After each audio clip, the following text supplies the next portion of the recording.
welcome back to my channel. You are tuned in for another amazing video where I will be sharing a lot of my 2 cents on an amazing topic, okay? So today we will be discussing sexy is not a sin, all right? And this is gonna free some of y'all. Y'all gonna be able to pull out your whole clothes and wear them to church on Sunday, okay? No, I'm just playing, I think. Do what you wanna do.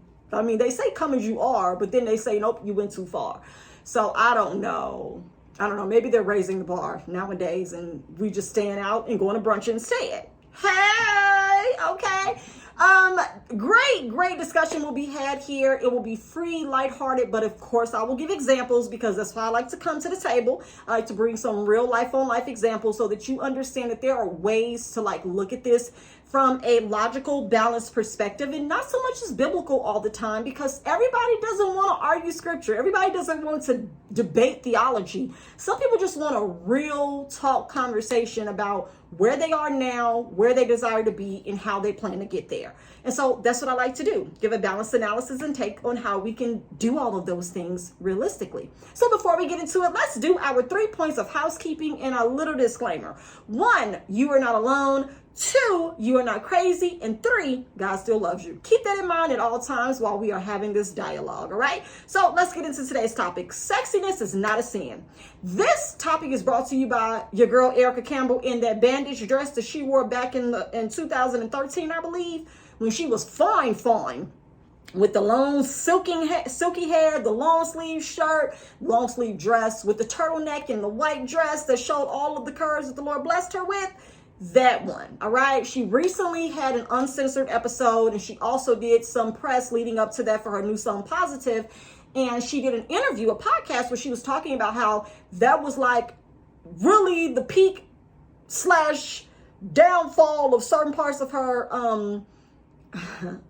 her career, because people attacked her so much for that dress and what that image looked like on her album cover.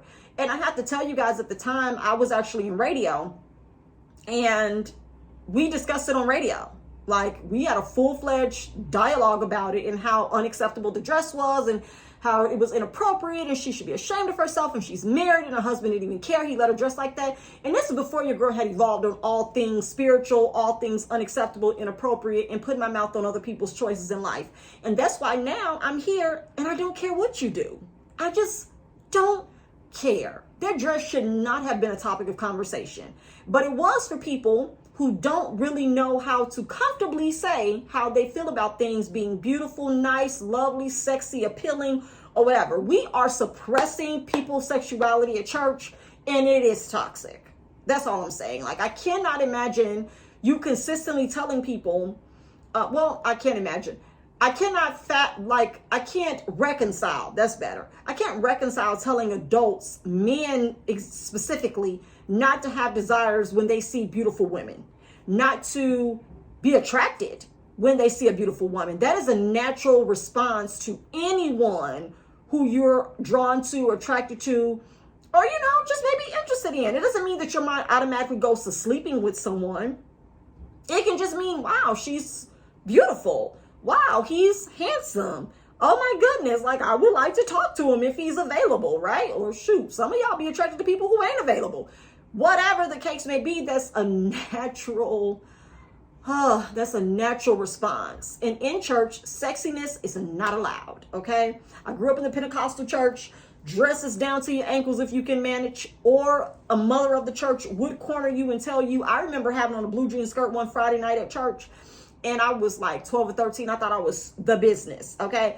And it was a blue jean skirt, and it went a little bit past my knees, but it had 2 little slits on the side, up the front, but they had little bows. So it wasn't 2 long splits up my legs. I'm gonna try to pull back. So it had 2 little slits up the front. It was a long blue jean skirt. When I tell you, when I came out the bathroom, that there was a mother of the ministry in the bathroom too, washing her hands. And when she saw me, she told me that dress was, she told me not to wear that skirt no more. And I did not wear that skirt no more. And I never told my mother about that. But the mother of the church told me not to wear the skirt no more because of the 2 splits in the front, even though they weren't even high and you could not see my thighs. She let me know that was not, don't wear it here no more. Now, back then, it was totally acceptable. I actually felt ashamed as a 12, 13-year-old because in that moment, I'm being pretty much admonished for wearing a certain skirt that my mother, who's an evangelist, approved of and paid for, right? My mama ain't never wore pants. Mama don't wear pants to this day. We were allowed to wear pants in my freshman year of high school and my sister's sophomore year in high school. And then my oldest sister was not able to wear pants until she got married and moved out of my mother's household at 21 years old. Let that marinate. Yep. So sexuality is definitely frowned upon in a lot of church denominations. Nobody should be able to see your body, the shape of your body. You need to have on slips. You need to wear tights or stockings. Your toes shouldn't be out, and if they out, they shouldn't be painted. There's so many different thought processes and mindsets on what women should look like in church. And it really comes from the mindset of women not being a stumbling block for their brothers, for the brethren. Men should not look at you and have lust in their heart. And so you can help them to not do that by what you put on. That's very dangerous because it is not my responsibility to choose for you when I'm getting dressed what to wear so that you can keep yourself under control. If you look at me and you're attracted to me, so what? It is men who don't have their backs out, their abs out at church, but they look good in a suit. So what about the stumbling block there? Women are always over hypersexualized in every setting, from work to church to going out. It's always watch her. You do this. You change this. Stop wearing this. Don't buy that. That ain't for you. That's too small. That ain't the place, right? Like, that's too much pressure. And then when you put all that pressure on top of us in the name of the Lord, it's like, well, dang, what am I here for? Like, I want my clothes to fit. So if you just so happen to see my hips, I'm not putting on a potato sack for you. You know, Bishop Norwood, that's not my problem. If your deacons can't handle themselves with their wives that they have at home that they should like and want to be with, I shouldn't have to cover up or do any of that for you. So this is where we get into the sexy is not a sin. It's not wrong to actually look the part, to actually be presentable when you leave your home. You don't have to wear a trench coat just to go worship if that's not what you don't want to do. Sex is natural.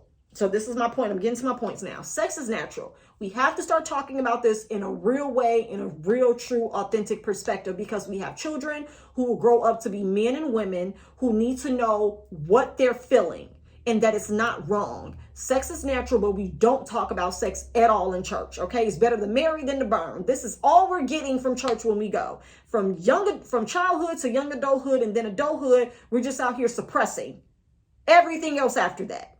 Not want to talk about none of that. Husbands out here upset because their wives ain't spicy, salty, zesty, or nothing in bed. She not doing nothing because ain't nobody want to talk about this. Next up, being a stumbling block to men. We talked about that a little bit ago. That's not my job, really, to not be a stumbling block.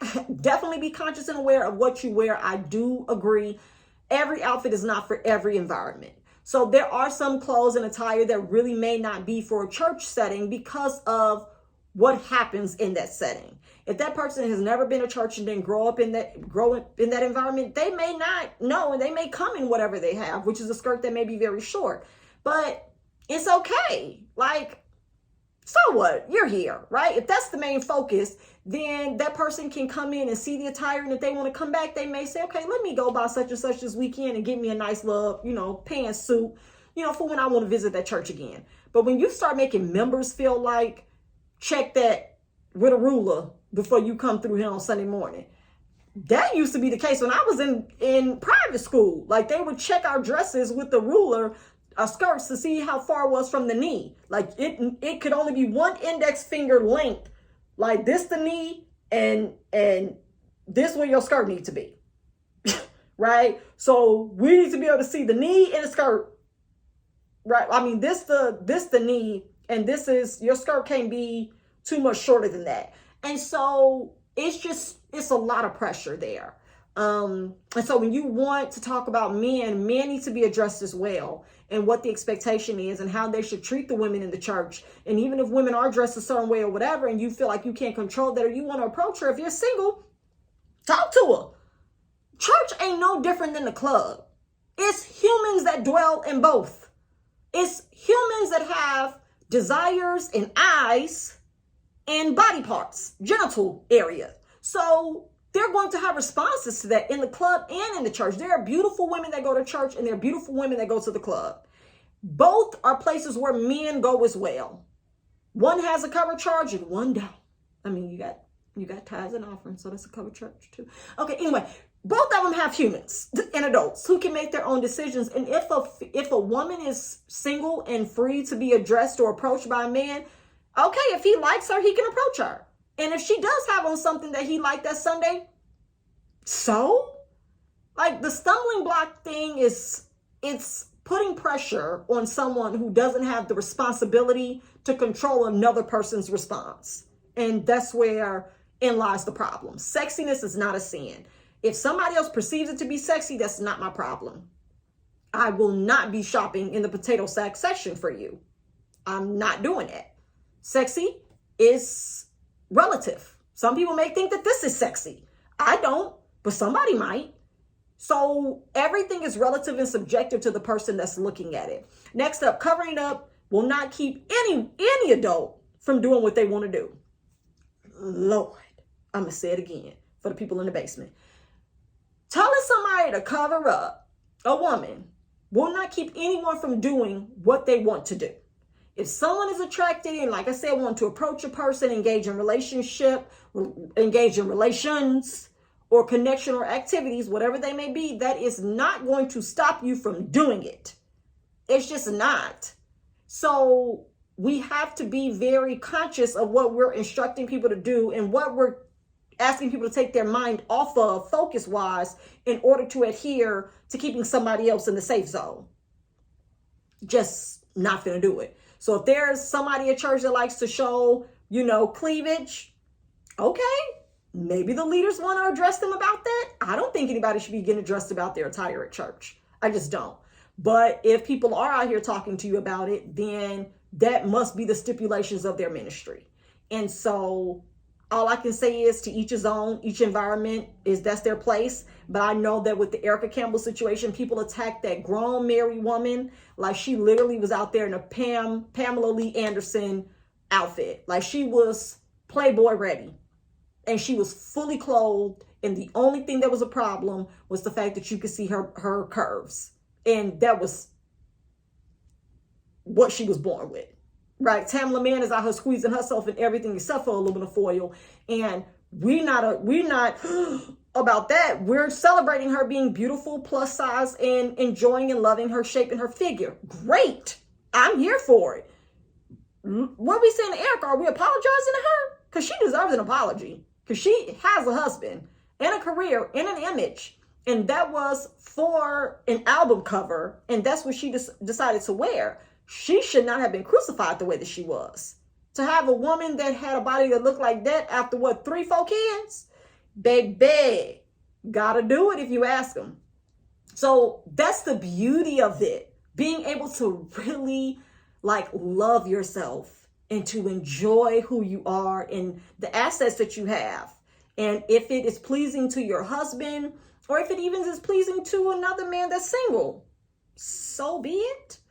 But I don't think that we should be out here teaching that sexiness is sinful, because it doesn't help anybody. And that's why a lot of people are out here sneaking and hiding, or attempting to anyway, because they want to please man and not appear to actually care about those kind of things. You cannot hide who people are forever.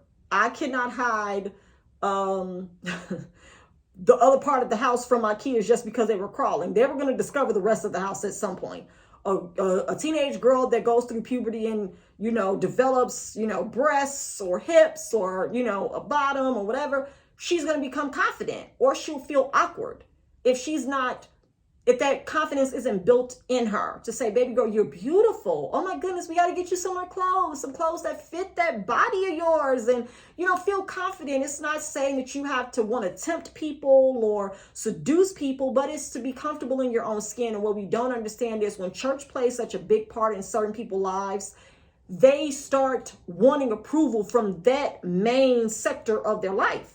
If you work a lot and you spend a lot of time around your coworkers or your boss, that becomes your main point of social status and expectations. And it's the same way with church. There are people that spend so much time at church, they only care about that certain group opinion and perception and feedback. And that becomes their reality. And so they don't want to hear what I'm saying because they only care about what the people they surround themselves with consistently has to say. And so what ends up happening is that bleeds out onto people who are not in their circle. Erica was not in a lot of these people's circle, but they felt like she was an easy target because she was a gospel singer. So we can say something about you because you represent us. No, I don't. But that some people feel like they have a right to you. And so they they throw their judgment on you, and they make you feel like you have to be accountable and apologize to them and delete the picture or reshoot the photo shoot with a different dress. I'm not doing this for you. And if you don't want to listen to the music about a CD, that is not a problem. But baby girl still won some Grammys. So do what thou will, but that dress was here to kill. Bars. All right, last point. You cannot take attraction away. That's what I said anyway. So I don't have to go over it again. But let's just be mindful of that. We have children, sons and daughters who will eventually have to grow up and become grown women and men. If they don't have a firm foundation of being confident and feeling comfortable in their sexuality and what they look like, and feeling like it's wrong or awkward or weird to grow and to develop in certain ways, that can be a problem. And people can start experimenting or doing certain things because they'll get attention from people on the outside because you tried to hide it from them. And you cannot do that. You cannot hide these parts of people's lives from them. And a lot of people in church are just little kids who never had mature conversations with their parents. And they just grew up to be adults. They're in adult bodies, but they have very immature minds. Like they can't sit up and have discussions like this about sex and lust and attraction because nobody ever talked to them about it. And so it feels uncomfortable to discuss it with other people. Or to talk about having hips and thighs and, nice legs. Nobody wants to talk about that. They're highly uncomfortable. It's given prude, but it's okay. We can change the narrative here. We can feel comfortable and confident. We don't have to want to make people stumble or whatever the saying or belief may be. We can honestly just be happy in our own skin, especially as women, especially as mothers, especially as individuals who have the power to choose who we spend time with and do life with. So don't make people feel bad. Take the judgment away and just allow people to be who they are at the end of the day. Okay? Sexuality is not a sin. Sexiness is not wrong. You can enjoy who you are and, get your praise on. All right? Now, like I said, there is some attire that's not acceptable for church because of the environment, but you'll learn that as you go. But I'm not saying that you got to have on 52-piece suits with the shell underneath, the coat jacket, the long skirt, the stockings, the closed-toe shoes, and the hat. None of that. Release yourself, baby. Wear sundress to church if you want to Sunday. I'm being messy. But I've enjoyed the conversation and sharing my 2 cents here. If you have anything else you would like to share about it, maybe you've had a story or a situation where someone has wanted to sit you down at church because of your dress or your skirt or your pants, hey, share it below because I know people that it has happened to, like where people have literally reported individuals for their attire to their pastor. Like, we don't like how she dressed and her body moving like this. It wasn't me. Like, I didn't report it, but I know people who have reported other people in church because of their attire. And I just don't get it. I don't get how that serves anybody, but it happens, right? So let's talk about it more and you share your 2 cents as well. We'd love to hear from you. Don't forget to like, share, comment, and subscribe, and we'll keep the conversation going. And make sure you tune in for the next video where I share more of my 2 cents. Bye.